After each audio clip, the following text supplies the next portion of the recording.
अस्सलाम वालेकुम viewers, welcome to the students platform. Viewers, आज हम पढ़ेंगे PSY 504 के लेसन नंबर 20 को। तो आइए स्टार्ट करते हैं।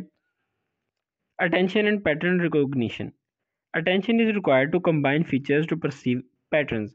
हमने जिस तरह पढ़ा था कि चीज़ों को, डिफरेंट कंपोनेंट्स को कंबाइन करते हैं और फिर उसका एक पैटर्न बनाते हैं, इस सब के लिए कह रहा है कि अटेंशन की भी ज़रूरत होती है। फीचर्स हो गए, सब ऑब्जेक्ट्स, जियोन्स और फोनिम्स हो गए। ये सब चीज़ें जो हैं जिसको हम ऑलरेडी डिस्कस कर चुके हैं अपने प्रीवियस 2-3 लेक्चर्स में, हम इसी को डिस्कस कर रहे हैं। इन सब को कंबाइन करना और एक पैटर्न बनाना, इस सब के लिए अटेंशन की भी ज़रूरत होती है।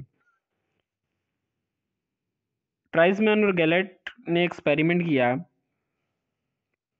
2 लेटर्स आई और वाई, उन्होंने 30-30 बार स्क्रीन पर इन दोनों लेटर्स को लिख लिया और इनके अंदर दरमियान में कहीं कहीं टी भी लिखा गया।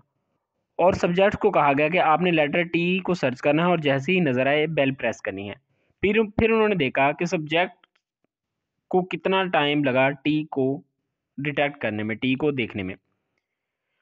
अब इसके अंदर देखें, वाई और आई के अंदर देखें, आई के अंदर एक वर्टिकल लाइन है और वाई के अंदर दो जो हैं डायगोनल लाइंस हैं, एक बड़ी एक छोटी।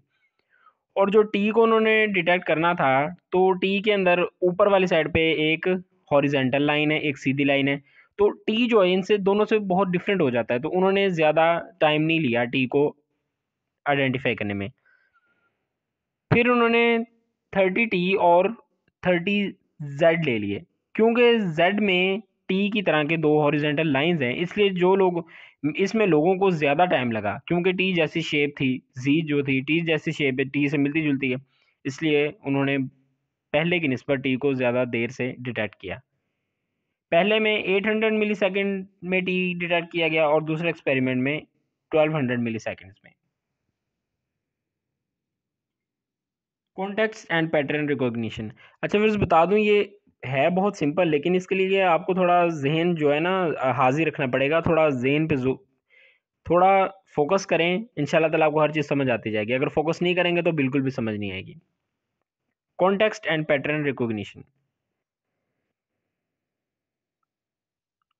यहाँ पे देखें, कॉन्टेक्स्ट कहते हैं माहौल को, ओवरऑल चीज़ को कॉन्टेक्स्ट कहते हैं।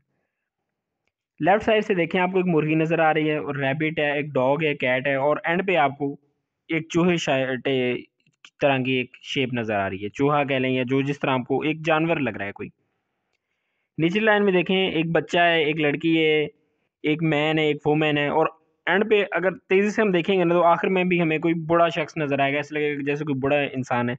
जबकि ऊपर वाली साइड पे देखें, लास्ट जो राइट साइड पे जो लास्ट पिक है वो भी और नीचे वाली सेम है।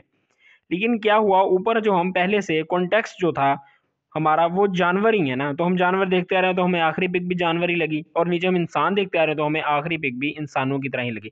ये एक्चुअली यहाँ पे कंबाइन दोनों एक ही लाइन में बनाए, एक ही पेज पे बनाए गए ना, तो हमें यहाँ पे मैक्सिमम हद तक पता चल रहा है कि ये जानवर ही है। लेकिन अगर इन पिक्स को अलग अलग दिखाया जाए ना, थोड़ा डिफरेंस से दिखाया जाए, टाइम डिफरेंस है, तो फिर मैक्सिमम जो लोग हैं, जो चूहे की शक्ल है जानवरों के साथ उसको चूहा ही समझेंगे, और इंसानों के साथ जो शक्ल बनाएंगे उसको वो कोई इंसान ही कंसिडर करेंगे।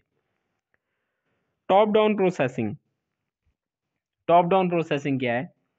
Opposite to geon model. Geon model हमने पढ़ा था कि बॉटम टॉप प्रोसेसिंग है, बॉटम अप प्रोसेसिंग है, यानी कि हमने पहले 2 या 3 फीचर्स को जो लिए उनको जोड़ा और एक ऑब्जेक्ट बना दिया। लेकिन टॉप डाउन में हम पहले ओवरऑल पिक कॉन्टेक्स्ट को देखते हैं, इसके बाद हम इसके कंपोनेंट्स को देखते हैं। वो किस तरह? ये हम वर्ड स्पेरिटी इफेक्ट WSC और इनके नीचे जो YWSC, इस दोनों को कंबाइन ही डिस्कस करेंगे। इसके एक्सपेरिमेंट को पढ़ेंगे तो आपको ये चीज़ क्लियर हो जाएगी, टॉप डाउन प्रोसेसिंग क्या होता है और बॉटम अप प्रोसेसिंग क्या होता है। एक लफ्ज़ है वर्क, इसमें चारों लेटर्स को हमने क्या किया, पहचाना, WORK, और फिर इनसे एक लेटर बना लिया। इसी तरह ये है बॉटम अप प्रोसेसिंग। पहले एक एक लेटर को अलग अलग पढ़ा हमने, पहचाना, उसके बाद इससे एक वर्ड वर्क बना लिया हमने। लेकिन क्या हो कि हम वर्क को पहले पढ़ें और उसके बाद अलग अलग इसके लेटर्स को पहचानें, वो होगी टॉप डाउन प्रोसेसिंग। अभी टॉप डाउन प्रोसेसिंग किस तरह होगी यहाँ पे? रुमिलहार्ड और सिप्पल ने एक एक्सपेरिमेंट किया। उन्होंने यहाँ से इसका एक्सपेरिमेंट है, सब्जेक्ट को कहा कि इन्हें एक लेटर दिखाया जाएगा जिसे उन्होंने पहचानना है, जो कि इन्हें बहुत कम टाइम के लिए नजर आएगा।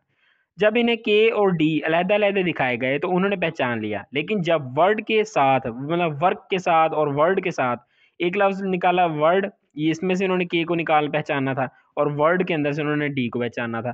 तो देखा ये गया कि उन्होंने इसे जल्दी पहचान लिया। हम ऊपर पढ़ चुके हैं कि वर्क के अंदर पहले डब्ल्यू को रिकॉग्नाइज करेगा, ओ को रिकॉग्नाइज करेगा, एक के को, आर को और फिर के को। उसके बाद इन सबको रिकॉग्नाइज करने के बाद एक कंबाइंड वर्ड बनाएगा वर्क। लेकिन यहाँ पे वो क्या कर रहा है, हमने अलग अलग दो लेटर दिए हैं, वो तो उसे चाहिए कि वो इजीली उनको अंडरस्टैंड कर ले। पहले अलग के दिया, उसने पहचान लिया, डी दिया पहचान लिया, लेकिन थोड़ा टाइम लिया। लेकिन जब हमने वर्क या वर्ड पूरा वर्ड दिया और उसमें से कहा कि के को पहचाने, तो उसने ज़्यादा जल्दी से, या फिर वर्ड में से डी को पहचाने तो उसने ज़्यादा जल्दी से उसको पहचान लिया। यहाँ पर टॉप डाउन प्रोसेसिंग हुई है, पहले वर्ड को पहचानने के बाद उसने उस लेटर को पहचाना है। एज अ होल चीज़ को देखकर उसने सेपरेटली एक लेटर को ज़्यादा जल्दी रिकॉग्नाइज कर लिया। WOR के साथ इंग्लिश में 5 लफ्ज़ लग सकते हैं। वर्ड, यहाँ पे वर्ड वर्ड लिखे हुए हैं, वर्क, वर्ड, वर्म, वर्न और वर्ड। यानी कि एंड पे के लगाया, दूसरे वर्ग के आगे डी, तीसरे में एम, चौथे में एन और पांचवें में टी। इसके अलावा कोई भी ऐसा वर्ड नहीं है जिसके अंदर WOR के आगे कोई और वर्ड लग सके। अभी हमने डी को पहचानना था, तो डी अकेला ही है इन पांचों में जिसकी कर्व है, यानी सिर्फ 5 लेटर्स में से डी को पहचानना हो तो ये बहुत आसान है। अगर सेपरेटली हम डी को देखें तो 26 लेटर में से बहुत सारे कर्व लेटर हैं, इसलिए सेपरेटली डी को रिकॉग्नाइज करना मुश्किल है। आपको काफ़ी हद तक समझ आ गई होगी। लेक्चर रिपीट करें, दोबारा सुनें, इंशाल्लाह ताला हर चीज़ आपको क्लियर हो जाएगी। ये था आपका लेक्चर नंबर 19। मैं उम्मीद करता हूँ कि आपको समझ आ गई होगी। सॉरी, 20 लेक्चर था, अटेंशन एंड पैटर्न रिकॉग्निशन। तो जल्द ही मिलते हैं लेसन 21 के साथ। 21 और 22 के अंदर भी सेम टॉपिक्स हैं। टिल देन टेक केयर, अल्लाह हाफिज़।